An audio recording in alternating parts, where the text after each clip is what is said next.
Olá, meus amigos! Professor Átila Cruz aqui para mais uma aula de Direito Processual do Trabalho. E o tema que nós vamos tratar hoje é sobre as despesas processuais. Então, preciso que você fique comigo até o final dessa aula interessantíssima, aula objetiva, prática, assunto muito legal de ser estudado. E ao final, quero que você compreenda os principais institutos, os assuntos mais relevantes, para que você esteja apto a resolver as questões de concursos públicos, questões aí que são cobradas no exame de ordem da OAB, poder também tratar sobre o tema, debater com propriedade sobre o assunto atinente às despesas processuais dentro do processo do trabalho. Quem são os responsáveis pelo pagamento das despesas processuais? Como que se calcula essas custas processuais? Se é o mesmo cálculo para a fase de conhecimento? Se altera esse cálculo na fase de execução? Quem são aquelas pessoas dispensáveis desse pagamento? Aquelas pessoas que são isentas do pagamento das custas processuais? Vamos tratar sobre a justiça gratuita e o pagamento das custas processuais. E, por último, falar sobre o pagamento dos honorários periciais. Então, são alguns temas relevantes, temas interessantes, temas em que a reforma trabalhista, após a sua entrada em vigência no dia 11 de novembro de 2017, trouxe algumas inovações, então vale muito a pena você conferir. E mesmo após a aula, fazer uma breve leitura de uma boa doutrina, dos dispositivos legais e também uma pesquisa sobre os principais julgados aí, jurisprudenciais a respeito da matéria. Tamo junto? Então, fique comigo até o final. Vamos começar a nossa aula. Galera, quando a gente fala de despesas processuais, a gente logo pode fazer um link com o Poder Judiciário. Sabemos que mover o Poder Judiciário não é algo barato. Não é barato custear a máquina judiciária no serviço de prestar jurisdição à população. Então, não só na Justiça do Trabalho, mas também na Justiça Comum, Justiça Estadual, Justiça Federal. Toda essa máquina do judiciário é muito caro de se custear. E é por isso que se cobra, então, as despesas processuais, as partes do processo. O legislador escolheu algumas partes para pagar essas despesas processuais, para que faça o quê? Que ajude no custeio das despesas com o processo judicial como um todo, ok? Então, sabemos que existe o pagamento das custas processuais na Justiça Comum, na Justiça Estadual, na Justiça Federal, e temos também o pagamento dessas custas, dessas despesas no processo do trabalho, na Justiça Especializada do Trabalho, ok? Então, como falamos de despesas processuais dentro do processo do trabalho, aqui envolvem as custas, os emolumentos, os honorários periciais, que são conhecidos aqui como honorários do perito e ou honorários dos assistentes, e outros gastos também dentro do processo que vem a ocorrer, que as partes serão eleitas aí pelo legislador para custear essas despesas, tá ok? Então, uma primeira informação relevante, importante, é que honorários advocatícios não integram despesas processuais. Então, o pagamento de honorários advocatícios é uma obrigação em que a parte vencida terá para efetuar esse pagamento de honorários advocatícios ao advogado da parte vencedora. Ok? Então, não confunda pagamento de honorários advocatícios com pagamento de despesas processuais, ok? Aí você precisa lembrar, honorários advocatícios não se inclui como despesas processuais. Os honorários periciais, sim, se incluem como despesas processuais. Então, mais uma vez, os honorários periciais ou honorários aí do assistente se inclui como despesas processuais. Honorários advocatícios é uma despesa que a parte que foi vencida vai pagar ao advogado. Não se considera como uma despesa processual. Tamo junto? Bora para frente. As custas processuais têm natureza de taxa. Então, Se alguém perguntar para você qual que é a natureza jurídica das custas processuais, qual que é a natureza jurídica das despesas com o processo judicial, você vai responder: as custas judiciais possuem natureza jurídica tributária. E qual é o tributo que se inclui aí entre as espécies tributárias? O tributo taxa. Nós sabemos que a taxa está prevista lá no artigo 145 da nossa Constituição Federal. Ela possui como fato gerador o exercício do poder de polícia do Estado ou a prestação de um serviço público específico e divisível. Então, quando falamos de custas processuais, nós colocamos essa modalidade no fato gerador de prestação de serviço público específico e divisível. Note que quando se incluiu a taxa como uma espécie tributária, o legislador constituinte quis com isso acabar com uma imperfeição em que recursos oriundos dos impostos, recursos aí de tributos para fins genéricos fossem utilizados para fins aí de custear despesas com serviços específicos e divisíveis, serviços prestados somente para algumas pessoas. Então, não é justo você que paga os impostos ter esse valor sendo gasto com despesas que se aplicam somente a algumas pessoas da sociedade. Então, nada mais justo do que aquele que utiliza o Poder Judiciário, ele possa pagar essas despesas e pagar nessa modalidade, nessa espécie tributária que é a taxa. Então, se perguntar para você a natureza jurídica das custas processuais, possui natureza jurídica tributária e esse tributo específico é conhecido como a taxa, pela prestação de um serviço público específico e divisível. Lembre que está sendo prestado um serviço público, sendo prestada a jurisdição somente para aquelas partes do processo específico e divisível, ok? Natureza jurídica tributária e custas processuais se incluem no tributo taxa, tranquilo? Emolumentos, para quem não sabe o que são emolumentos, representam o reembolso dos gastos realizados pelo Estado em atividades não jurisdicionais, como fotocópias, autenticações, despesas em cartório, etc. Então, muitas vezes, dentro do processo judicial, é preciso custeio de algumas despesas que não se referem à atuação do Poder Judiciário, como despesas com cartório. Então, o juiz às vezes precisa de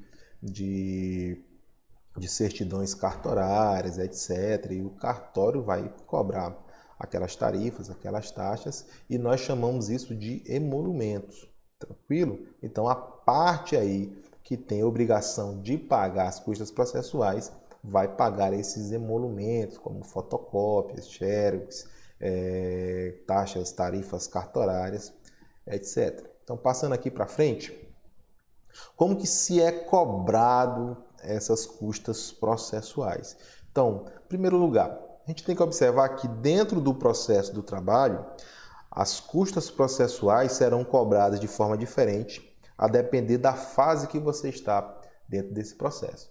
Então, para a fase de conhecimento, vai ser cobrado de uma forma, e é a que nós vamos estudar agora.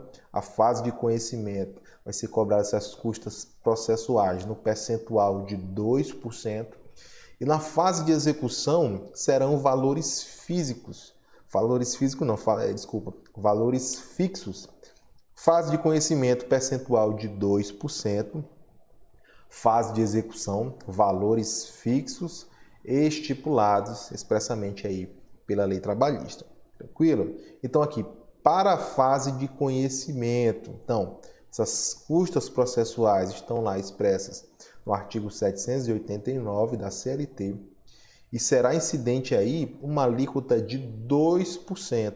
Agora a gente precisa definir qual que vai ser essa base de cálculo para a definição desses 2%. Então, note aqui esse dispositivo. Então, vai se pagar 2% de custas processuais sobre o valor da condenação. Então, se o juiz condenou pagamento de horas extras e no pagamento de adicional de insalubridade. Quando fizer o cálculo do valor das horas extras, aí você soma com o valor do adicional de insalubridade, incide 2% sobre esse valor e esse será o valor do pagamento das custas processuais.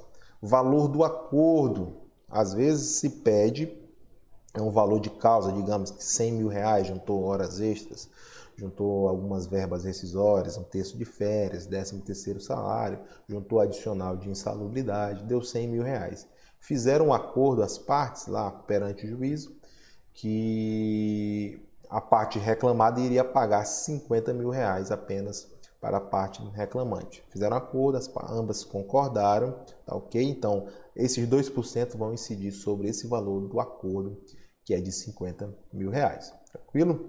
E sobre o valor da causa, quando houver a extinção do processo sem resolução do mérito, quando houver a improcedência dos pedidos e no caso de procedência do pedido formulado em ação declaratória e em ação constitutiva. Lembrando que a ação declaratória e a ação constitutiva não é uma ação que condena ao pagamento de valores. Então, o valor que foi arbitrado na causa lá, na petição inicial, no início da reclamação trabalhista, é que vai servir como base de cálculo para a incidência das custas processuais. Então, mais uma vez, sobre o valor da condenação, inicialmente, pode ser sobre o valor do acordo e sobre o valor da causa em 3 hipóteses.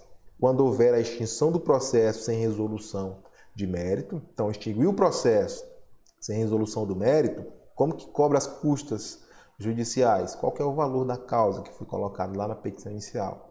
Ó, o valor da causa é de 20 mil reais, então cobra 2% sobre 20 mil reais, ok? Quando houver a improcedência dos pedidos, pediu horas extras, pediu adicional de insalubridade, 13º, um terço de férias, foi tudo improcedência dos pedidos. Então, soma-se esses pedidos, o valor da causa, no caso, e você calcula aí 2% incidentes e sai o valor que você precisa pagar como custas processuais. Item 4 aqui, valor que o juiz definir. Então, quando houver um valor indeterminado dentro desse processo, não houver um valor determinado um valor de causa determinado, o juiz poderá definir esse valor e será definido aí o valor das custas processuais. Okay? Item 5, o valor arbitrado na decisão ou pelo presidente do tribunal na hipótese de dissídio coletivo. Sabemos que dissídios coletivos têm competência originária já no Tribunal Regional do Trabalho, então não há aí processamento nem julgamento de dissídios coletivos nas varas do trabalho. Por isso que o legislador colocou o presidente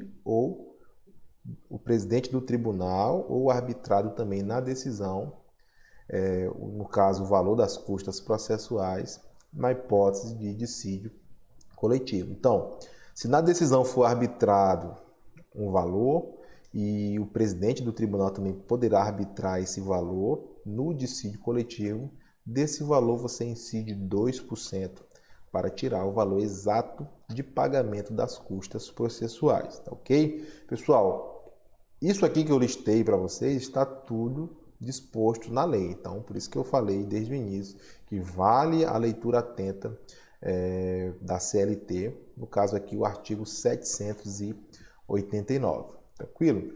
Nas ações plurimas, ou seja, quando houver um litisconsórcio, ou ativo ou passivo, as custas incidem sobre o valor total dos pedidos.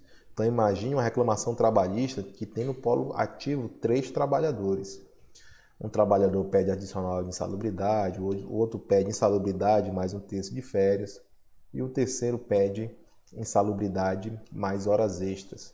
Como que a gente define aí o valor para tirar as custas processuais? Você define com relação ao valor total dos pedidos, ao valor global dos pedidos. Soma-se os pedidos de cada autor, teremos o valor de causa e daí vai ser incidido o percentual de 2% para fins de pagamento de custas processuais. Então, súmula 36 do TST, nas ações plurimas, ou seja, que houver litisconsórcio, as custas incidem sobre o valor total dos pedidos. Agora, a gente precisa dar uma atenção aqui para o valor mínimo e para o valor máximo de pagamento de custas processuais. Então, a lei trabalhista define o valor mínimo a ser pago e define também um valor máximo.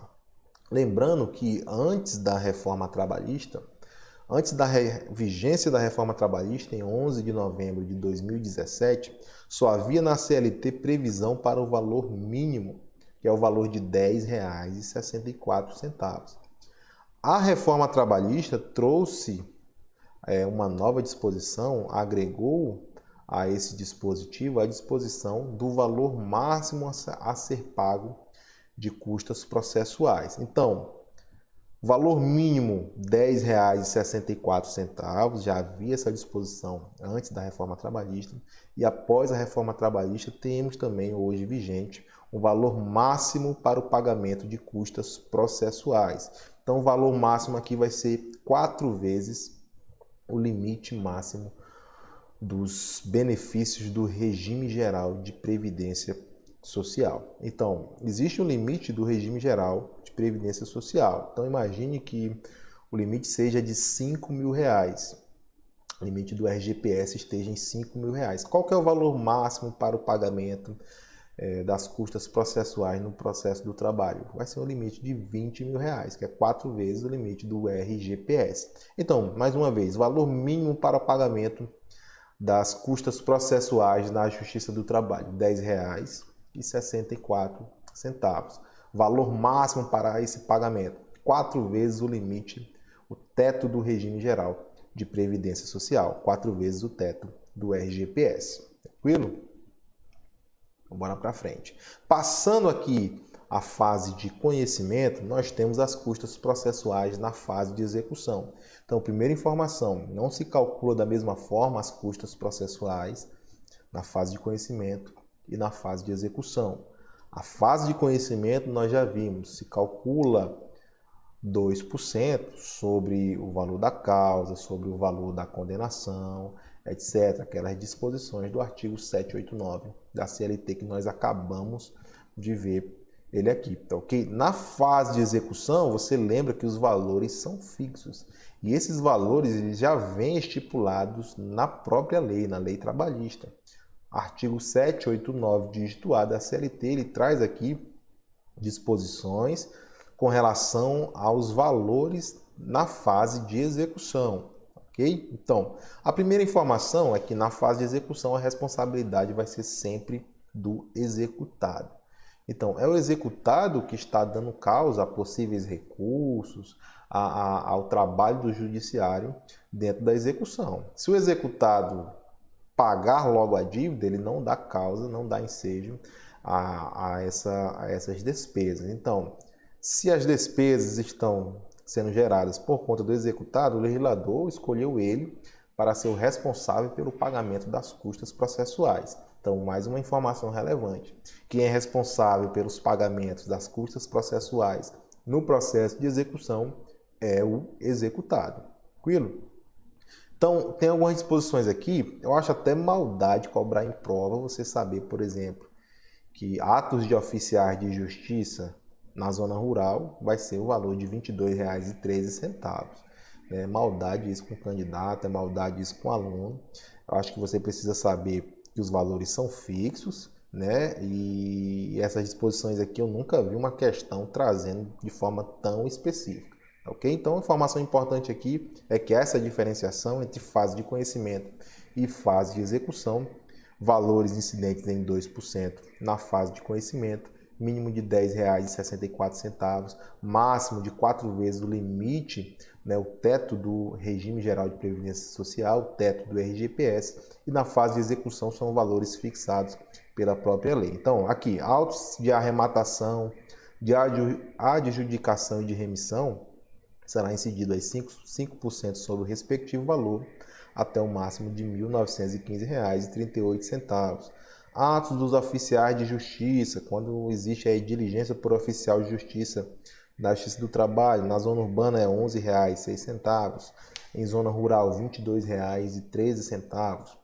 Para o agravo de instrumento, R$ 44,26. Agravo de petição na execução, R$ 44,26. Vamos estudar todos esses recursos da execução também, embargos à execução, embargo de terceiro, embargo de arrematação, R$ 44,26, recurso de revista, R$ 55,35, impugnação à sentença de liquidação, R$ 55,35, despesa de armazenamento em depósito judicial, por dia, 0,1% do valor da avaliação aí, incidente aí de forma diária. Cálculos de liquidação realizados pelo contador do juízo sobre o valor 0,5% até o limite de R$ 638,46. Aqui para os casos em que há a necessidade do contador do juízo fazer os cálculos da liquidação dentro dessa execução. Okay? Então você vê que é bem específico, o legislador trata de todos os pagamentos, são valores, não são valores altos, são valores pequenos, e vale a pena a leitura para você ter o conhecimento, mas volto a dizer, eu nunca vi questões cobrando de forma tão específica, e eu acho assim, uma maldade, uma pegada muito forte aí com o candidato que está fazendo essa prova. Tranquilo?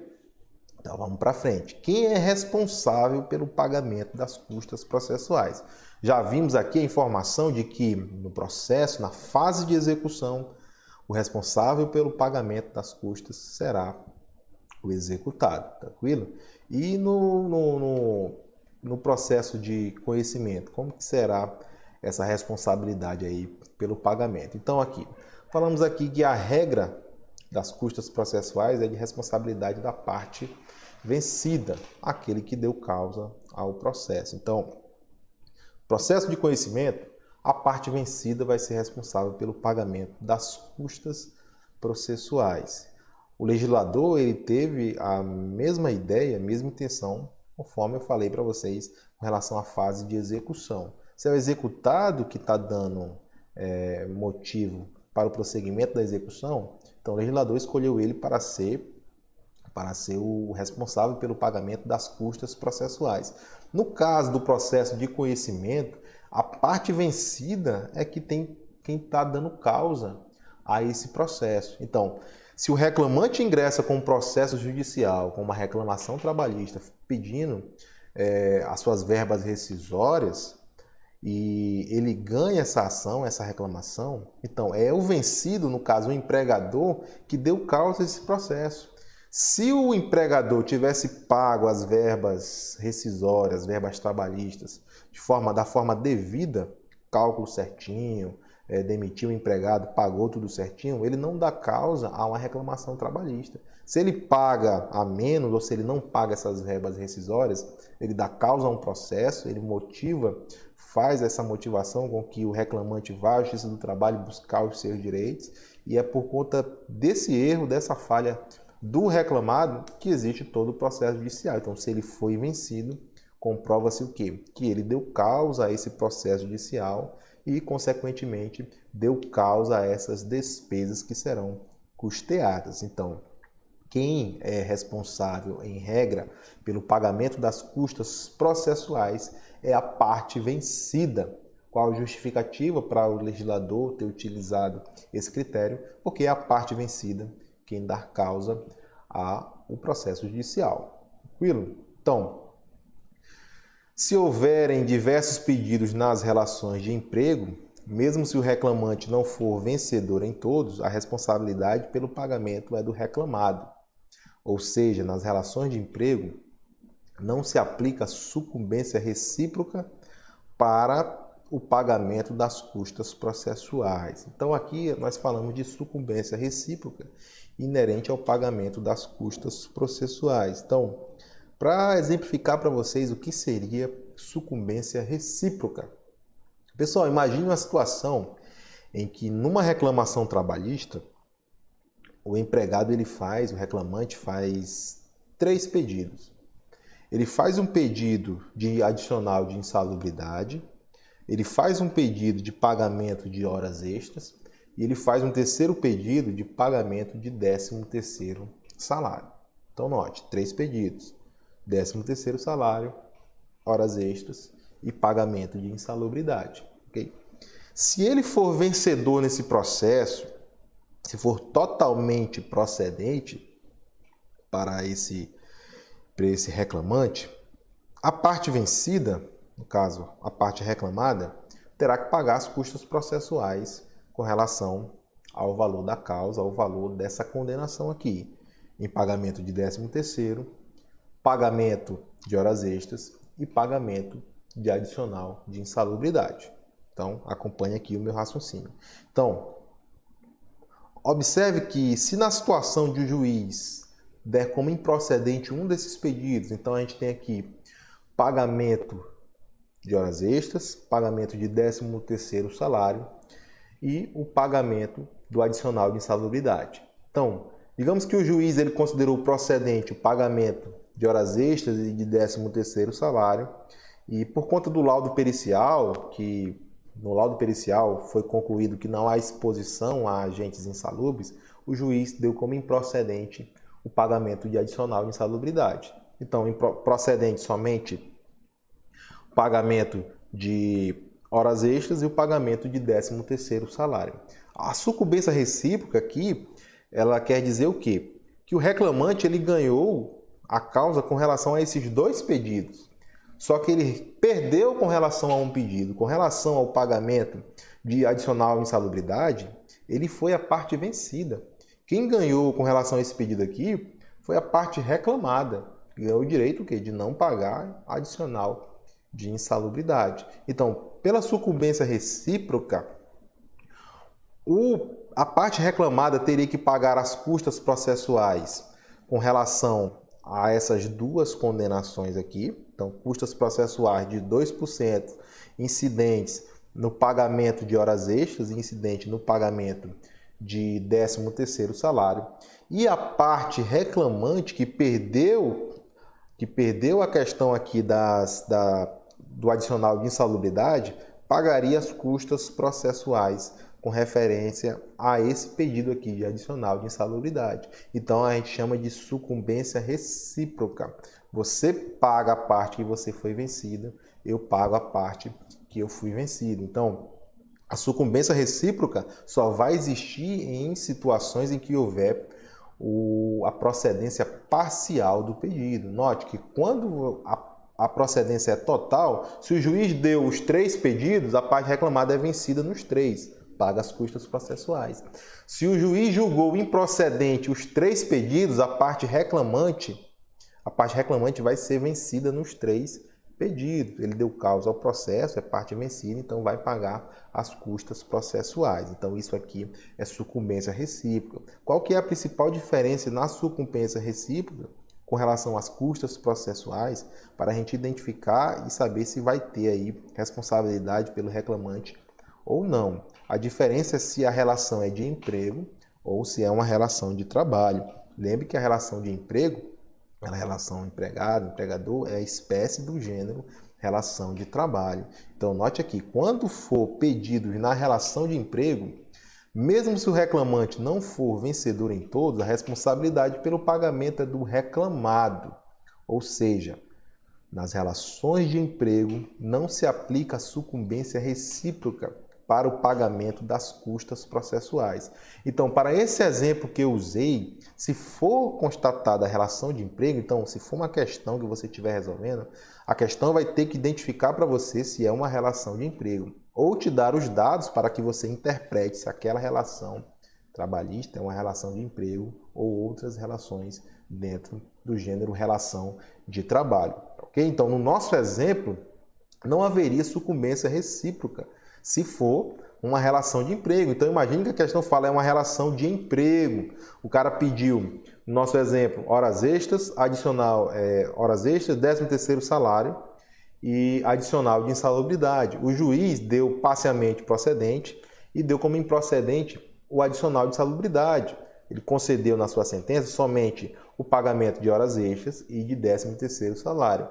Se é relação de emprego, há aqui a sucumbência recíproca, esse reclamante vai ter que pagar custas processuais com relação ao pedido que ele foi vencido? Não. Se é relação de emprego, não existe sucumbência recíproca com relação ao pagamento de custas processuais. Se a hipótese é de relação de trabalho, Vou grifar aqui para vocês, nesse balãozinho aqui, ó, se a hipótese é de relação de trabalho, haverá sucumbência recíproca, ou seja, existindo acumulação de pedidos, se a procedência é parcial, as custas serão divididas proporcionalmente entre as partes.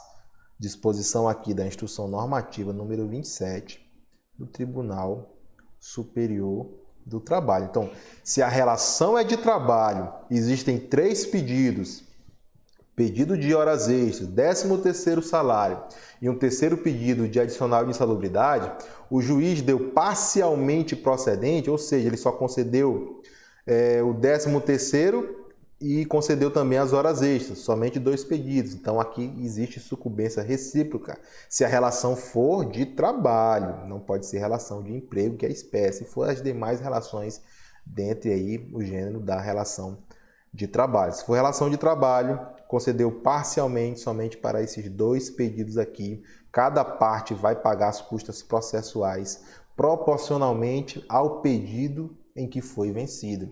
A parte reclamante paga a proporção das custas processuais com relação ao seu pedido de adicional de insalubridade, que ele perdeu, e a parte reclamada, que foi vencida nos pedidos de horas extras e 13º salário, também paga suas custas processuais de forma proporcional. Tranquilo? Então, responsabilidade das custas processuais, em regra, a parte vencida. Aí tem esse detalhamento aqui da sucumbência recíproca com relação à relação de trabalho e também à relação de emprego.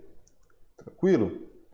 Ainda sobre responsabilidade do pagamento das custas processuais. Ainda sobre essa instrução normativa, número 27 de 2005, do Tribunal Superior do Trabalho, aqui alguns pontos relevantes. Trouxe aqui para vocês 4 pontos bem relevantes para a gente tratar. Então, no caso de acordo, o pagamento das custas será dividido em partes iguais entre os litigantes, exceto se convencionarem de forma diferente. Então, feito o acordo, entrei pedindo horas extras. Fiz horas extras lá, o cara me pagou as verbas rescisórias, estava tudo certinho, só que eu fazia horas extras e ele nunca me pagou. Eu sou reclamante, entrei com ação judicial, fiz os cálculos lá das horas extras e deu um cálculo aí de 30 mil reais. Tranquilo? Beleza. Chegamos lá na audiência, já lá, audiência trabalhista, e o empregador me ofereceu um acordo. Ele disse, cara, tu tá pedindo aqui 30 mil reais, vamos fazer um acordo? Eu te pago 20 mil reais para acabar com a ação judicial. Aí eu digo o quê? Fechado. Você vai me pagar 20 mil reais, pode ser em 2 vezes? Pode ser, eu pago 10 mil daqui 5 dias e 10 mil com mais outros 30 dias. Tranquilo? Fechado. Não teve nenhuma convenção com relação ao pagamento de custas processuais. Então, essas custas processuais vão ser divididas.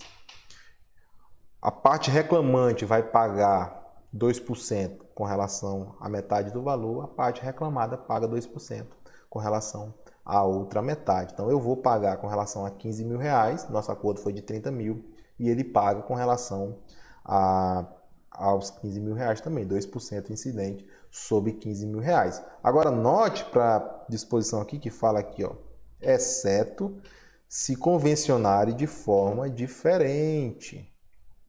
Então, imagine no mesmo exemplo, pedir 30 mil reais, o cara chegou, meu amigo, eu te pago 20 mil reais, 10 mil reais daqui 5 dias, depois com mais 30 dias eu te pago mais de 10 mil reais. Eu digo, não, fechado. Agora tem só uma condição. Você me paga os 20 mil reais, mas você fica com o encargo das custas processuais. Eu não vou pagar custas processuais. Então você vai pagar as custas processuais na totalidade. Você concorda? Ao reclamado lá, vai para você, não, beleza, concordo, te pago 20 mil reais e também pago 100% das custas processuais. Note que, além do convencionamento com relação ao mérito do processo, que era o pagamento das horas extras, no nosso exemplo, houve também uma convenção com relação ao pagamento das custas processuais. Então, o cara vai pagar os 20 mil reais do acordo e vai pagar 100% das custas processuais. Se não houver nenhuma convenção, nenhum acordo com relação às custas processuais, fica dividido para as partes, ok? Pega o valor do acordo, incide 2% e cada parte vai pagar o seu quinhão aí, que vai ser de 50%, dividido em partes iguais entre as partes.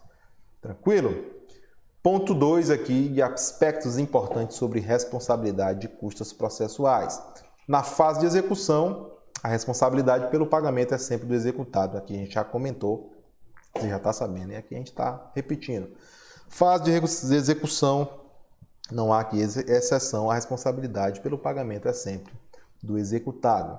No dissídio coletivo, no ponto 3, as partes vencidas responderão solidariamente pelo pagamento das custas. Então, as partes vencidas no dissídio coletivo possuem aí uma responsabilidade solidária. Quando a gente fala de responsabilidade solidária, pode ser cobrado de uma das partes, pode ser cobrado de todas as partes, pode ser cobrado um valor de uma, outro valor de outro. Então, são os mesmos critérios da solidariedade estudada lá nas obrigações quando a gente estuda na matéria de direito civil. Tranquilo? Item 4.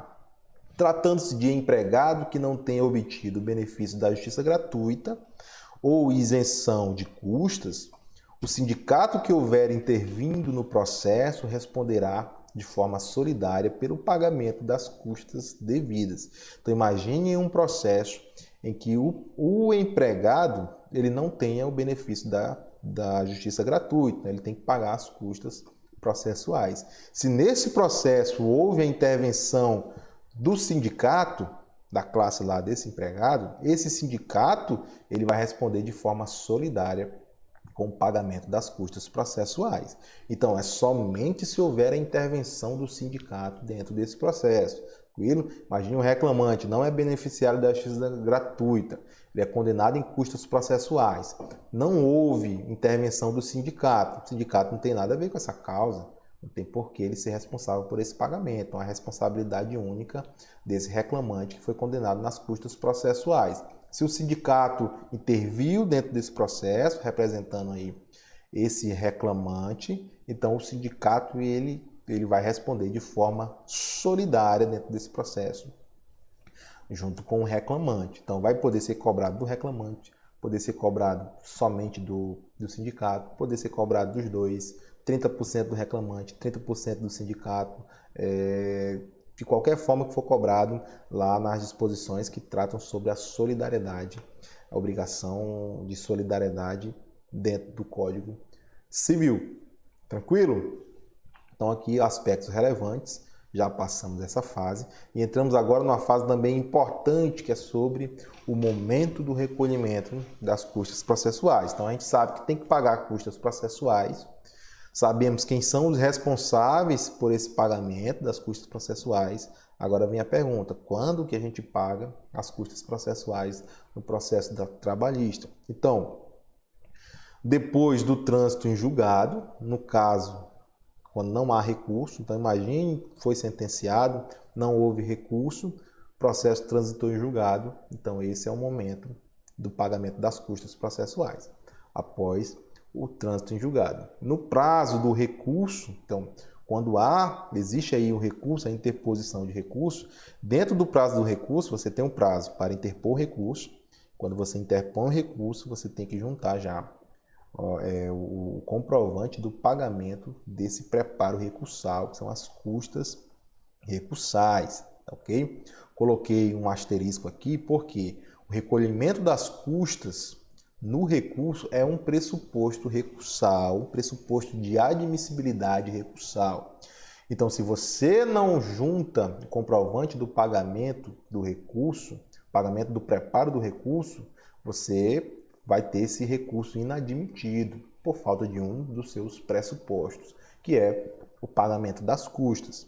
Viram? Eu coloquei aqui, o recolhimento das custas é um pressuposto recursal, de modo que não havendo um pagamento, o recurso não será conhecido. Tranquilo? Então, no prazo do recurso, quando existir o recurso, você paga esse pagamento das custas processuais. No fim do processo, custas na fase de execução. Então, a gente tem aqui uma disposição diferente para a fase de execução. Você paga as custas processuais inerentes à fase de execução somente no final do processo. Nós vimos que no prazo do recurso você paga as custas processuais e isso é um pressuposto recursal. Isso acontece também para a fase de execução? Não, olha a pegadinha aqui. Pagamento de custas processuais na fase de execução não é pressuposto recursal. Então, não é um requisito de admissibilidade no recurso dentro da fase de execução o pagamento das custas. Coloquei aqui para você um asterisco. Na fase de execução, as custas serão de responsabilidade do executado, sempre. Na fase de recurso, as custas processuais não são consideradas pressupostos recursais. Então você pode pagar antes, quando apresentar o recurso? Pode, sem problema algum. Agora isso não vai ser um pressuposto recursal. Você não vai ter o risco, se não pagar as custas, de ter o seu recurso não conhecido por falta de pagamento. Isso recurso na fase de execução. Fechou o processo, transitou em julgado, inicia-se a fase de execução, vai ter um recurso, imagine aí um agravo de petição, um agravo de petição na execução trabalhista. Preciso pagar as custas já na interposição desse agravo de petição? Não preciso pagar, posso pagar aí só no fim do processo, quando acabar toda essa execução. Então lembre desse detalhe, dessa diferenciação. Processo de conhecimento, fase recursal, tem que pagar as custas processuais.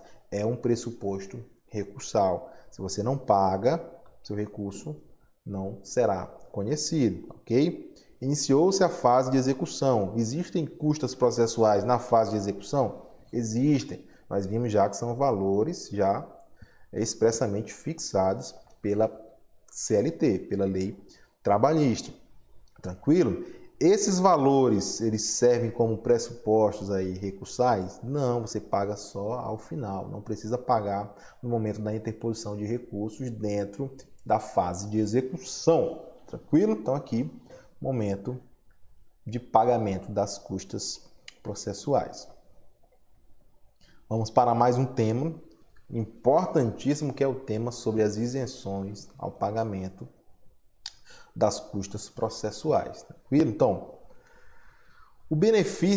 primeiro, o beneficiário da justiça gratuita, CLT, artigo 790, parágrafo 3º. O beneficiário da justiça gratuita também tem essa disposição expressamente na Constituição Federal. É por isso que chamamos que o beneficiário da justiça gratuita não paga custas processuais por conta de uma imunidade constitucional. Uma imunidade tributária, que é uma não incidência constitucionalmente qualificada aí dentro do direito tributário. Ele não vai pagar taxa judiciária, porque ele é hipossuficiente, ele é beneficiário da justiça gratuita. Então, quando a Constituição ela impede a incidência de determinado tributo, proíbe que o Estado possa cobrar um determinado tributo de determinada pessoa, nós chamamos isso de imunidade tributária. Então, é a única situação em que há a possibilidade de imunidade tributária de taxa. Imunidade tributária do tributo taxa somente as custas processuais para o beneficiário da justiça gratuita. Também disposição aí do artigo 790, parágrafo 3º. Aí ele fala aqui de uma exceção, exceto na hipótese do artigo 844, parágrafo 2º da CLT. Então, nós vamos ler aqui a hipótese do artigo 844, trouxe aqui texto constitucional aqui para você. Deixa eu só pegar aqui na CLT. Olha só, artigo 844, ó, ele fala o quê? Da questão do não comparecimento do reclamante à audiência. Então, ó, o caput do 844, não comparecimento do reclamante à audiência importa o arquivamento da reclamação. Nós já estudamos isso quando falamos de procedimento sumarístico, procedimento ordinário e do sumário. E o não comparecimento do reclamado importa a revelia, além de confissão, quanto à matéria de fato. Aí vamos lá no parágrafo 2º. Observe que o parágrafo 2º é uma inovação trazida pela reforma trabalhista, incluído pela Lei 13.467 de 2017. Olha o que diz esse dispositivo. Na hipótese de ausência do reclamante, isso na audiência, tá? Este será condenado ao pagamento das custas calculadas na forma do artigo 789 desta consolidação, ainda que beneficiário da justiça gratuita, salvo se comprovar no prazo de 15 dias se a ausência ocorreu por um motivo legalmente justificável.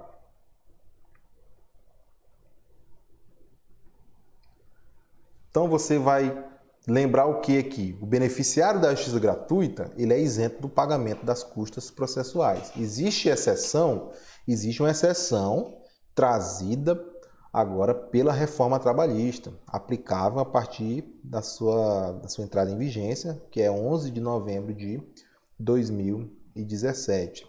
O reclamante que ele falta aquela primeira audiência, esse processo será arquivado.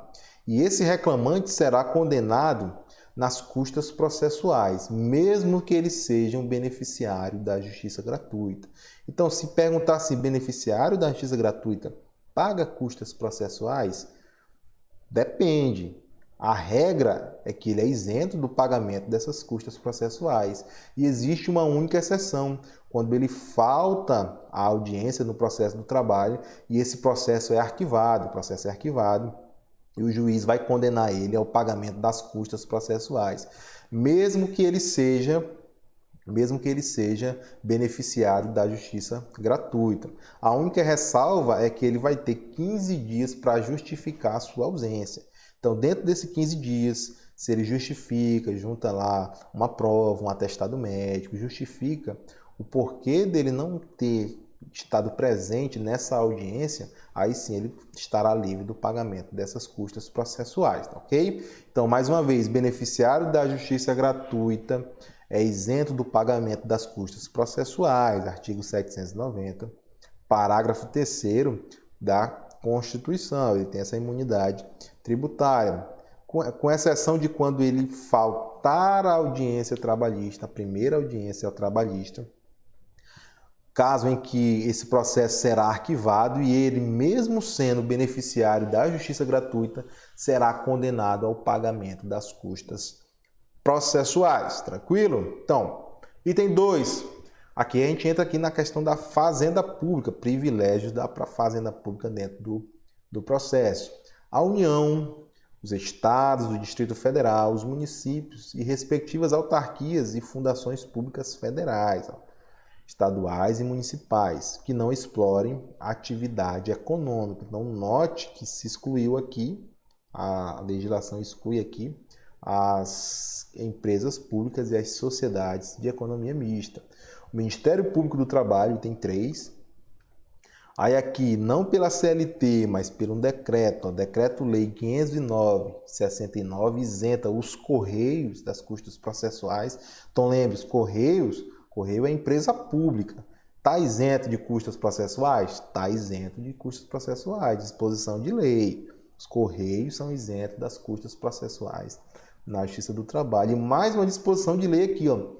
Olha só que interessante. Hospital das Clínicas de Porto Alegre. Já pensou uma questão, você que não estudou aqui, não assistiu essa aula, aí você pega uma questão de um concurso público, vem lá perguntando se o Hospital das Clínicas de Porto Alegre é isento de pagamento das custas processuais. Você vai pensar, nossa, mas o hospital? Por que só o Hospital das Clínicas de Porto Alegre? Disposição de lei, texto de lei.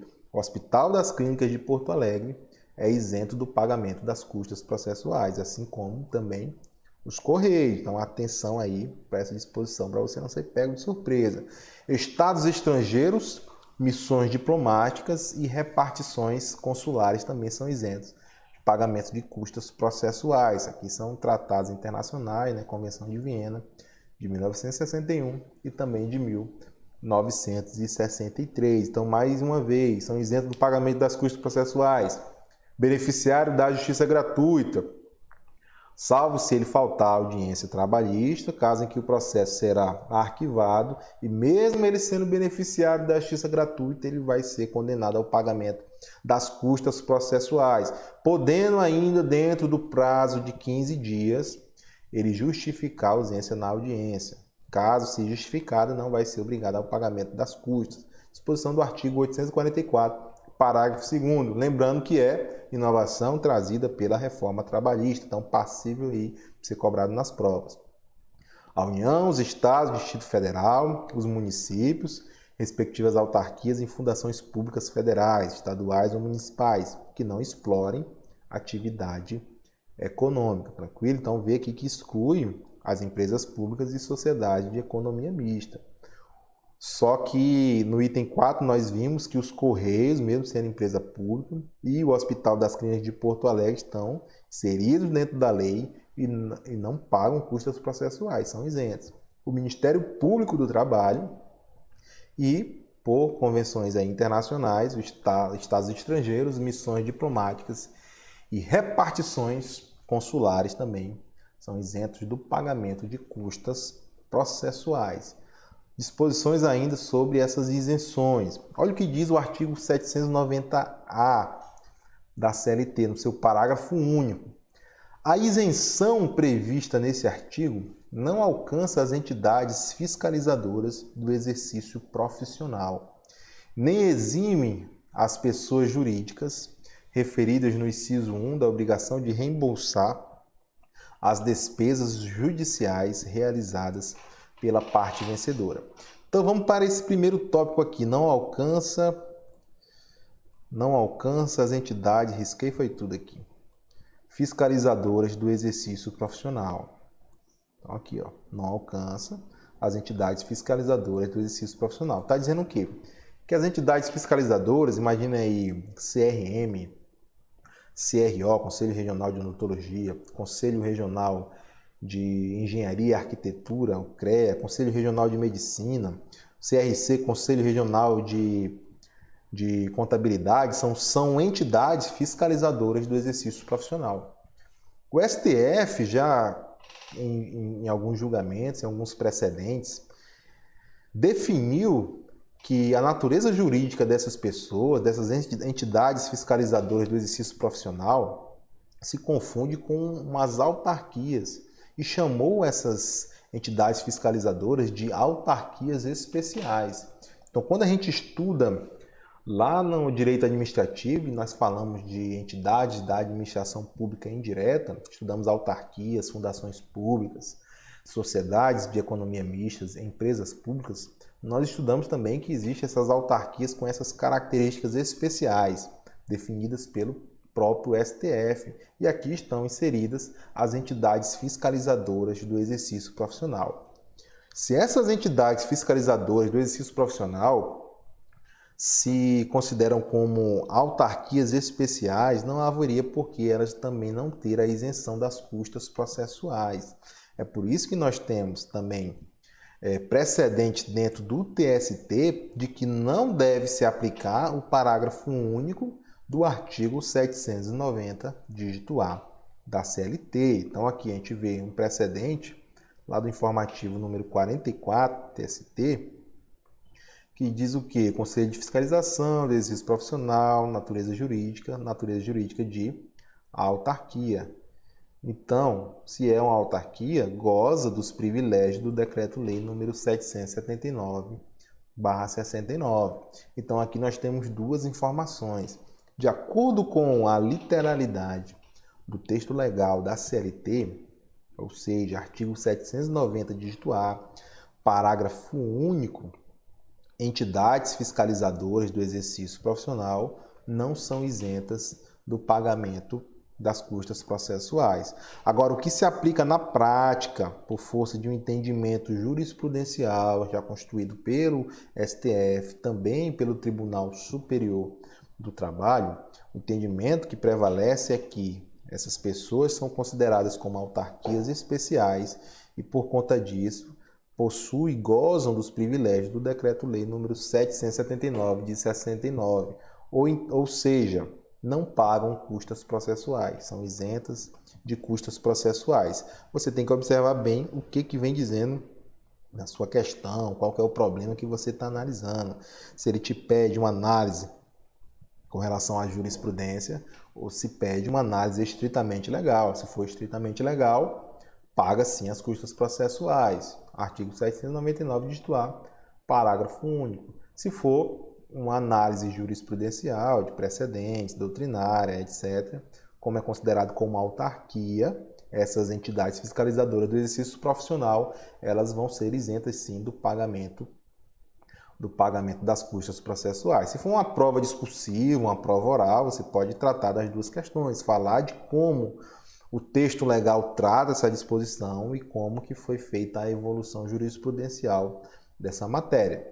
Tranquilo? Então, o primeiro ponto aqui, acredito que nós já avançamos, foi contemplado. Aí ele fala mais aqui, ó, não exime as pessoas jurídicas referidas no inciso 1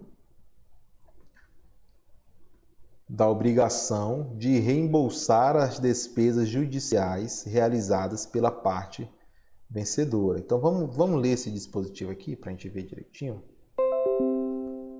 Então, artigo 790.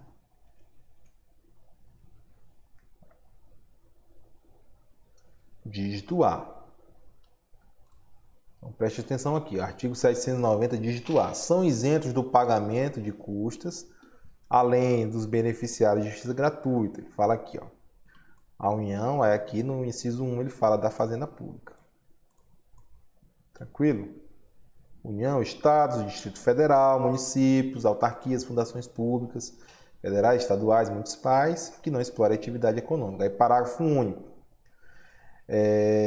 Não alcança as entidades fiscalizadoras, já falamos delas. Não. Nem exime as pessoas jurídicas referidas no inciso 1 da obrigação de reembolsar as despesas judiciais realizadas pela parte vencedora. O que quer dizer essa parte B aqui do parágrafo único desse dispositivo aqui do artigo 790-A da CLT? Se você ingressa com uma ação judicial na Justiça do Trabalho e você paga as custas processuais, e imagine que você ganha esse processo. Ou seja, você é vencedor desse processo. Então, quem paga as custas processuais é a parte vencida. Tranquilo? A parte vencida, no caso aqui, digamos que seja a União. Está aqui no inciso 1 dizendo que é isenta do pagamento das custas processuais. Se você for um vencedor, mas você já pagou as custas processuais, então imagine que com o protocolo da petição inicial, da sua reclamação trabalhista, você já pagou as custas processuais com relação a esse processo. Incidiu lá 2% sobre o seu valor da causa, tal. Pagou as custas processuais. No final, se você se sagrou vencedor, a parte vencida tem que te devolver esse pagamento das custas processuais. Eles são isentos de pagar as custas processuais, não pagam as custas processuais. Mas se você já pagou e foi vencedor, aí você terá direito ao ressarcimento desse valor. Quem vai ressarcir é a parte vencida. Ainda que essa parte vencida seja uma pessoa inserida nesse inciso 1 do artigo 790, dígito A. É isso que diz o parágrafo único. Ó. Nem exime as pessoas jurídicas referidas no inciso 1 da obrigação de reembolsar as despesas judiciais realizadas pela parte vencedora. Então, se a parte vencedora teve despesas com emolumentos, outras despesas no decorrer aí desse processo judicial, a parte vencida que vai reembolsar a parte vencedora. Se a parte vencida é a Fazenda Pública, mesmo assim tem que reembolsar, tá ok? Disposição do parágrafo único do artigo 790, dígito A da CLT. Tranquilo, né? Então, não estão isentas dos pagamentos das custas as empresas públicas e as sociedades de economia mista, tá ok? Súmula 170 do TST. Agora, a gente tem aquela atenção quando a gente fala de empresa pública, que a gente viu que a disposição, os Correios Os Correios e o Hospital das Clínicas de Porto Alegre são isentos de custos processuais, ok? E a súmula 170 do TST se aplica às demais empresas públicas e sociedades de economia mistas, que vão sim pagar os custos processuais, porque não são isentos, tá? Súmula importante aqui, súmula número 170, Tribunal Superior do Trabalho. Bora lá, honorários periciais. Galera, os honorários periciais, eles estão dispostos aqui no artigo 790, dígito B da CLT. Ele trouxe aí 4 parágrafos, esse artigo 790, dígito B da CLT, e todos modificados, alterados, incluídos pela reforma trabalhista. Tranquilo? Então, muita atenção aqui, isso tem caído muito nas provas de concurso desde a vigência da reforma trabalhista. E para saber se você tem esse conhecimento, se você está por dentro das disposições com relação aos pagamentos dos honorários periciais. Beleza? Então, vamos lá. Honorários periciais. Eles são devidos ao perito indicado pelo juiz pela realização de perícia de qualquer espécie. Então, foi feita uma perícia, no caso, adicional de insalubridade. É necessário, dentro do processo trabalhista que pede adicional de insalubridade, a realização de uma perícia para atestar se existe nocividade, agentes nocivos à saúde do trabalhador, e para atestar também qual que é o grau de insalubridade. Você vai pagar a insalubridade com um percentual incidente sobre a remuneração desse trabalhador, e esse percentual vai depender do grau de insalubridade, se é uma insalubridade média, uma insalubridade alta, porque se é uma periculosidade, então isso aí vai ser relevante para fim de pagamento desse adicional, ok? A responsabilidade pelo pagamento é da parte sucumbente na pretensão, objeto da perícia, ou seja, aquele que perdeu o objeto da perícia, ainda que beneficiário da justiça gratuita. Então, note, olha só a primeira pergunta aqui, o beneficiário da justiça gratuita pode pagar honorários periciais? Então, aqui é a grande inovação trazida pela reforma trabalhista. A resposta é que sim, beneficiário da justiça gratuita pagam honorários periciais. O grande detalhe é como que vai ser feito esse pagamento, a gente vai ver aqui mais para frente, tranquilo? Então, a responsabilidade pelo pagamento é da parte sucumbente da pretensão objeto da perícia. Aquele que perdeu o objeto da perícia, ainda que ele seja o beneficiário da justiça gratuita. Olha só esse asterisco aqui que eu trouxe, ó. Atente-se que a sucumbência é definida pela decisão judicial. Definida pela decisão judicial. Peço atenção de vocês aqui, muita atenção, tá? E não pela conclusão da perícia. A sucumbência com relação a honorários periciais ela é definida pela decisão judicial. Se a decisão judicial ela acolhe o pedido objeto da perícia ou não. Então, imagine o seguinte exemplo. Olha só esse exemplo. Eu pedi adicional de insalubridade, tranquilo? Tem que ser feita a perícia. Aí vem lá o médico lá do trabalho, faz a perícia e considera que existe sim a insalubridade naquele local, ok? Chegou o laudo pericial dizendo existe insalubridade, grau de insalubridade, grau médio no local de trabalho desse trabalhador aqui. Beleza, deu tudo certo com o laudo pericial. O juiz, quando ele vai decidir, ele junta com outras provas, provas documentais, provas testemunhais, e ele atesta o quê? Que ainda que naquele local onde o trabalhador, onde ele trabalha, seja insalubre, não ficou configurado, por exemplo, a habitualidade dele no local. Então, o local de trabalho dele é insalubre, tem uma sala lá insalubre, mas não ficou configurado dentro do processo que existe uma habitualidade dele naquele local. Ele ficava mais tempo trabalhando externamente, trabalhando em outra sala, trabalhando do lado de fora, do que propriamente dentro desse local, onde o laudo técnico lá, pericial, considerou como insalubre. Com base nessas informações, o juiz decide por dar improcedência a essa ação de adicional de insalubridade. Note que existe aí um conflito. A perícia disse que existe a insalubridade, só que o juiz, com base também na perícia e em outras provas produzidas dentro do processo, decidiu que esse trabalhador não tem direito ao adicional de insalubridade. Quem que é sucumbente nesses honorários periciais? É o trabalhador.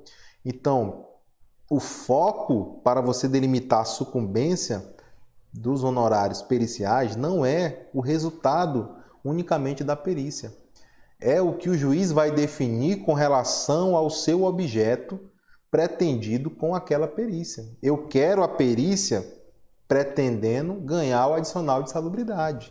Então, foi feita a perícia em tese foi favorável, mas no final o meu objeto não foi concedido, que é o adicional de salubridade, com base em outras provas também produzidas no processo. É por isso que eu trouxe aqui, atente, a sucumbência é definida pela decisão judicial e não pela conclusão da perícia. Então, cuidado com a questão que fala que a conclusão da perícia foi favorável, aí você já define a parte sucumbente como a parte contrária, no caso, o empregador. Você precisa terminar a leitura e perceber como que foi a decisão do juiz, se ele acompanhou esse parecer favorável da perícia ou não. Se ele acompanhar a perícia, o juiz, o objeto definido pela perícia foi concedido pelo juiz para aquele postulante, então você pode considerar que a parte vencida ali, naquele pedido específico, vai ser responsável pelo pagamento dos honorários periciais. Tranquilo? Então, mais uma vez, a responsabilidade pelo pagamento é da parte sucumbente, na pretensão objeto da perícia, não unicamente na perícia. Aquele que perdeu o objeto da perícia, ainda que beneficiário da justiça gratuita. Atenção especial, a sucumbência é definida pela decisão judicial e não pela conclusão da perícia. Tranquilo? Para fixar os honorários periciais, o juiz deve observar o limite máximo estabelecido pelo Conselho Superior da Justiça do Trabalho. Então, disposição também trazida pela reforma trabalhista. Não existe ainda essa normatização, trazendo aí o limite máximo para honorários periciais. O que a gente precisa saber hoje é que existe sim a definição, tem que ser definido um limite máximo para pagamento de honorários periciais e esse limite será fixado por normatização do Conselho Superior da Justiça do Trabalho. Existe a possibilidade de parcelamento do pagamento dos honorários periciais, então, que pode ser parcelado. Isso aqui eu vi em muitas questões, analisando, resolvendo questões, percebi que cai muito essa exigência aqui, querendo saber de você se o juiz pode exigir o adiantamento dos honorários periciais. O juiz não pode exigir o adiantamento dos honorários periciais, tranquilo? Não pode se exigir adiantamento dos honorários periciais. E agora, por último, como que o beneficiário da justiça gratuita ele vai pagar os honorários periciais? O beneficiário da justiça gratuita será condenado ao pagamento dos honorários periciais quando tiver obtido em juízo, ainda que em outro processo, créditos capazes de suportar a despesa. Então, se a parte foi sucumbente com relação à perícia dos honorários periciais, e essa parte é beneficiária da justiça gratuita, você vai achar estranho a informação de que ela sim poderá pagar os honorários periciais. Isso foi trazido pela reforma trabalhista. Você tem que ter uma atenção que antes da reforma trabalhista, se a parte vencida na perícia, no caso, nos honorários periciais, a parte sucumbente fosse beneficiária da justiça gratuita, quem iria pagar esses honorários periciais seria somente a União. Parte vencida, beneficiária da justiça gratuita. Quem paga os honorários periciais, que afinal de contas o perito tem que receber. Ele não pode ficar nessa dúvida. Quem pagava era a União. A reforma trabalhista trouxe essa inovação dizendo que se esse beneficiário da justiça gratuita tiver crédito capaz de suportar a despesa, ainda que seja em outro processo, note que não é só naquele processo que ele está discutindo esse honorário pericial, ainda que seja em outro processo, ele vai pagar essa despesa processual, pagar esses honorários pericial. Então, vamos voltar lá para aquele nosso exemplo. cara tinha pedido o quê? Horas extras, tinha feito o pedido de 13º salário e de adicional de insalubridade. Nesse mesmo exemplo, a gente viu que o juiz não concedeu o adicional de insalubridade. Ou seja, foi feita a perícia e a parte aqui que pediu, que ganhou horas extras e que ganhou 13º salário, não ganhou o adicional de insalubridade. Ela é sucumbente com relação aos honorários periciais. Tranquilo? O juiz fixou, vamos colocar aqui um exemplo, o valor de R$500 para pagar para o perito que fez essa perícia aqui da insalubridade. Tá ok? Então, ele vai ser condenado se ele tiver crédito capaz de suportar. Então, imagine que das horas extras, ele vai receber R$5.000 e do 13º salário ele vai receber R$2.500. Então, ele tem um crédito aqui de R$7.500. Esse crédito é capaz de suportar o pagamento de R$500 dos honorários periciais? Com certeza é capaz de suportar. Então, retira-se desse crédito R$7.500, os R$500 para o pagamento do perito. Tá ok? Se ele perdeu tudo, ou se ele não tem um crédito, ainda que seja em outro processo, capaz de suportar esses honorários periciais, quem paga é a União. Tá ok? Então, a gente percebe aqui que a União assumiu meio que um caráter subsidiário nesse pagamento dos honorários periciais. Lembrando sempre, o perito tem que receber.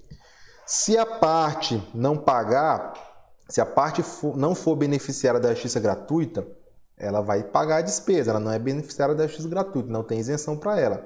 Paga os honorários periciais, tranquilo? Se a parte for beneficiária da justiça gratuita, paga os honorários periciais se houver um crédito capaz de adquirir essa despesa no próprio processo ou também em outro processo na Justiça do Trabalho. Tranquilo? Se a parte é beneficiária da justiça gratuita e não possui esse crédito capaz de suprir essa despesa, quem paga é a União. Tranquilo? Então aqui, honorários periciais, vamos aqui na nossa CLT, ó, 790, ó, você percebe aqui que o 790 ele tem 690 dígito B, ó, ele foi todo inserido pela reforma trabalhista, ó, Lei 13.467, o caput, os 4 parágrafos, ó, e fala assim: a responsabilidade pelo pagamento dos honorários periciais é da parte sucumbente na pretensão objeto da perícia, ainda que beneficiária da justiça gratuita. Então, o beneficiário da justiça gratuita paga honorários periciais na Justiça do Trabalho? Paga. Agora a gente tem que ver qual é a forma que ele vai pagar, tá ok? Não é de qualquer forma. Parágrafo 1º. Ao fixar os valores dos honorários periciais, o juízo deverá respeitar o limite máximo estabelecido pelo Conselho Superior da Justiça do Trabalho. Parágrafo 2º. O juízo poderá deferir parcelamento dos honorários periciais. Pode ser pago de forma parcelada. Parágrafo 3º. O juízo não poderá exigir o adiantamento de valores para a realização de perícias. Ou seja, o juiz define a perícia e já dá o prazo de 5 dias para a parte depositar o valor para pagamento do perito. Pode o juiz fazer isso? Não pode. O juiz não pode exigir adiantamento de valores para a realização das perícias. Tranquilo? A gente viu qual é o momento do pagamento das despesas processuais após o trânsito em julgado. Tranquilo? Parágrafo 4º. Somente no caso em que o beneficiário da justiça gratuita não tenha obtido em juízo créditos capazes de suportar a despesa referida no caput, ainda que em outro processo, a União responderá pelo encargo. Então, a gente vê aqui uma responsabilidade subsidiária da União no pagamento de honorários periciais. Se o beneficiário da justiça gratuita não tem um crédito nesse processo ou em outro processo capaz de adimplir, de pagar essa despesa, a União vai responder e vai fazer o pagamento dos honorários periciais. Tranquilo, pessoal? Então falamos aqui de honorários periciais. Trouxe aqui 3 questõezinhas para a gente resolver de concurso público. Resolver de forma rápida aqui, prática, objetiva. Bora lá! De acordo com as previsões legais e entendimento jurisprudencial do Tribunal Superior do Trabalho, Quanto aos atos, prazos e despesas processuais, é correto afirmar: nos dissídios coletivos, as partes vencidas ou não responderão solidariamente pelo pagamento de custas que incidirão à base de 2% sobre o valor dado à causa. Aqui a gente tem 2% está correto, tal. Agora, note que fala das partes vencidas no dissídio coletivo e fala aqui ou não, vencidas ou não. Então, somente a parte vencida, as partes vencidas nos dissídios coletivos vão ter essa responsabilidade solidária no pagamento de custas processuais, tranquilo? Nos dissídios individuais e nos dissídios coletivos de trabalho, nas ações e procedimentos de competência da Justiça do Trabalho, bem como nas demandas propostas perante a Justiça Estadual, no exercício da jurisdição trabalhista, as custas relativas ao processo de conhecimento e de execução incidirão à base de 2% e serão calculadas, no caso de procedência do pedido formulário em ação declaratória e em ação constitutiva, sobre o valor que o juiz fixar. Então, tem alguns erros aqui que falam de conhecimento e de execução, que está errado. Execução são valores fixos, nós já vimos. Não pode incidir aqui 2% nos valores aqui na fase de execução. Na procedência do pedido formulário, em ação declaratória e em ação constitutiva sobre o valor que o juiz fixar.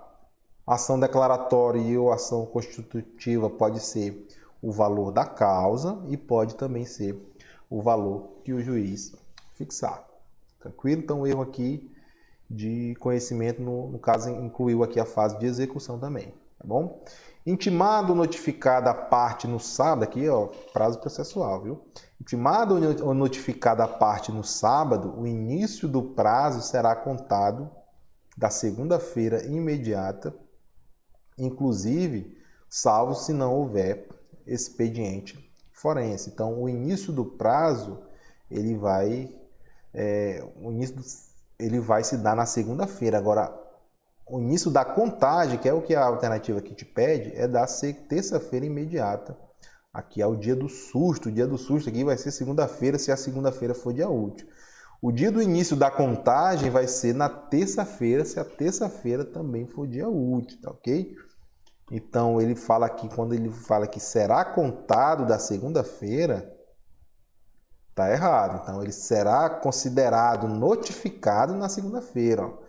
Foi notificada no sábado, então ela será considerada notificada na segunda-feira imediata, se houver expediente financeiro.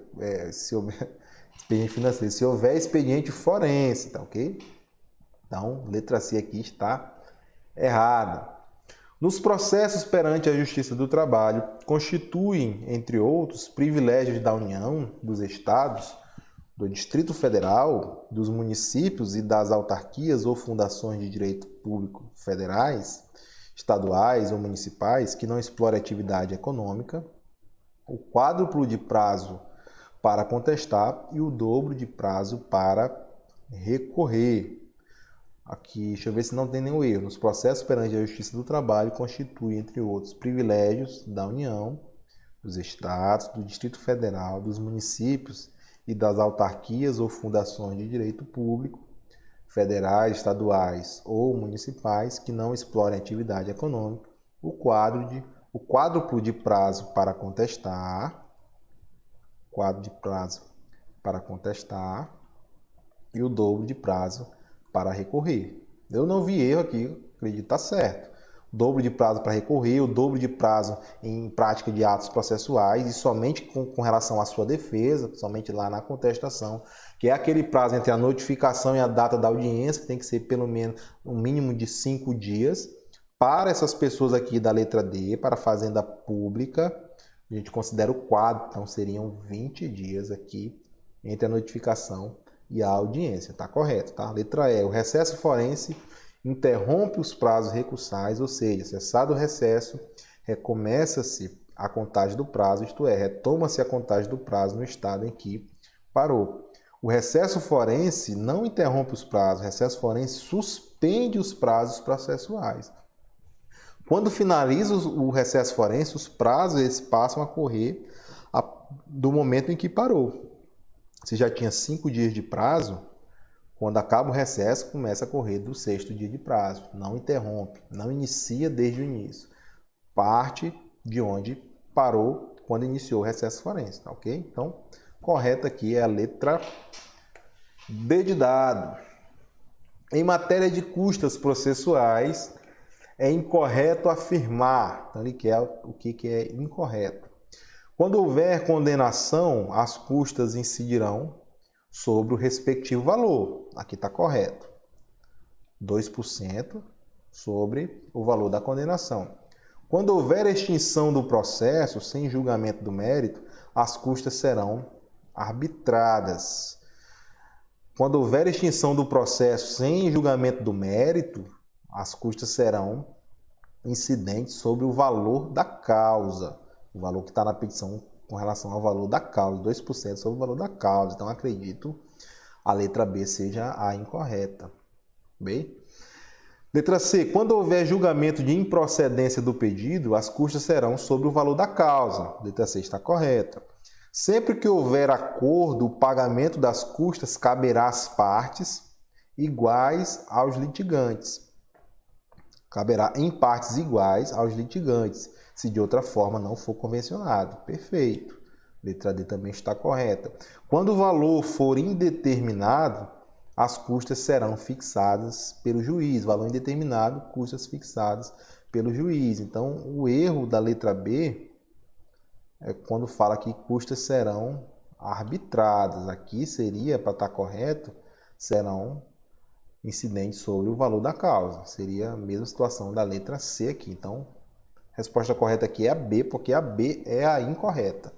Tranquilo? Terceira e última questão aqui, para a gente finalizar nossa aula. Durante a instrução processual, o juiz do trabalho designou perícia médica para aferir a existência. Olha aí, questão de honorários periciais. E a extensão de sequelas decorrentes de acidente de trabalho, que constitui a causa de pedir da pretensão do autor. No mesmo ato de designação da perícia, o juiz determinou que a empresa ré procedesse o depósito em 5 dias da quantia de R$ 1.200, a título de antecipação de honorários periciais, sob pena de multa. A partir desse caso hipotético e tendo em vista a jurisprudência pacificada no Tribunal Superior do Trabalho, marque a alternativa correta. Então, note que essa questão aqui é antes da reforma trabalhista. Essa disposição, ele está querendo saber se o juiz pode determinar a antecipação do pagamento dos honorários. Ele deu 5 dias para que pague. A gente viu já que lá no dispositivo da CLT, incluído pela reforma trabalhista, não pode ser cobrado antecipadamente o valor dos honorários periciais. E esse dispositivo foi fruto de uma construção jurisprudencial. A jurisprudência já tinha um entendimento pacificado sobre esse tema.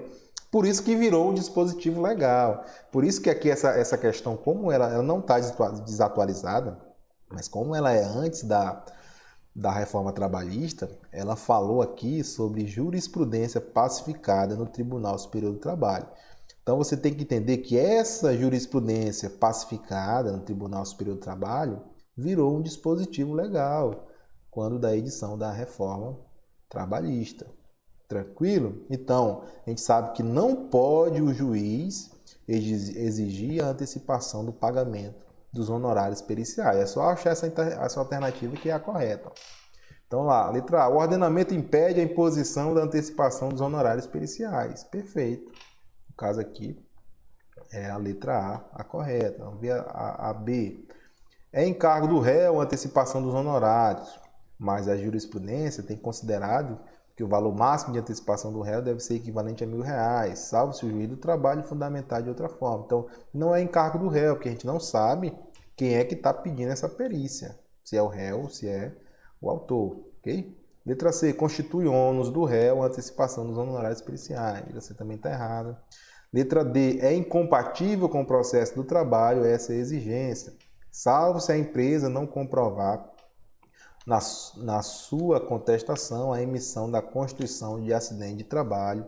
Letra D também está errado. E letra E, é possível se exigir do réu a antecipação dos honorários periciais, mas a multa diária é considerada desproporcional pela jurisprudência pacificada do Tribunal Superior do Trabalho. Então, correto aqui é a letra A. Pessoal, finalizamos aqui a nossa aula. Quero agradecer a você que está nos assistindo. Não sei se é de dia, de tarde ou de noite.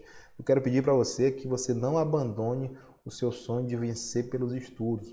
Nós passamos por um momento conturbado, passamos por um momento atípico, mas não é por conta dessa dificuldade, não é por conta dessa crise que você vai deixar de sonhar e principalmente que você vai deixar de fazer aquilo que é preciso fazer para você realizar os seus sonhos. Então, se você tem um sonho de passar no concurso público, se você tem um sonho de se tornar um advogado, se você tem um sonho de, por meio dos estudos, por meio do curso de direito, alcançar lugares maiores, alcançar lugares extraordinários, resolver a sua vida financeira, conseguir um bom emprego, você precisa estudar, você precisa estar focado dentro da faculdade, dentro do seu planejamento. Então peço a você, não abandone esse sonho. Se você está procrastinando, se você está deixando para depois, se você está pensando assim, quando voltar, quando passar a pandemia, eu vou estudar, quero dizer aqui para você, não faça isso. Comece a partir de hoje, não deixe para amanhã. Comece a estudar, revise as matérias, procure ler a legislação, adote aquilo que os professores estão colocando para você, resolva os trabalhos, as questões, as provas da melhor forma possível. Se dedique, porque lá na frente você vai ter um bem maior. Se você está doendo hoje, lá na frente vai ser sorriso, lá na frente as lágrimas serão de alegria, não serão de tristeza, não serão de dor. Beleza? Então fico aí com essa mensagem para você. Muito obrigado. Se tiver dúvida, você tem os meus contatos. Entre em contato comigo, será um prazer conversar com você, tratar sobre esse tema, tratar sobre o processo de trabalho, sobre direito tributário, sobre direito, sobre estratégia de estudos, etc. Tá bom? Estou à disposição de vocês. Um grande abraço, fique com Deus.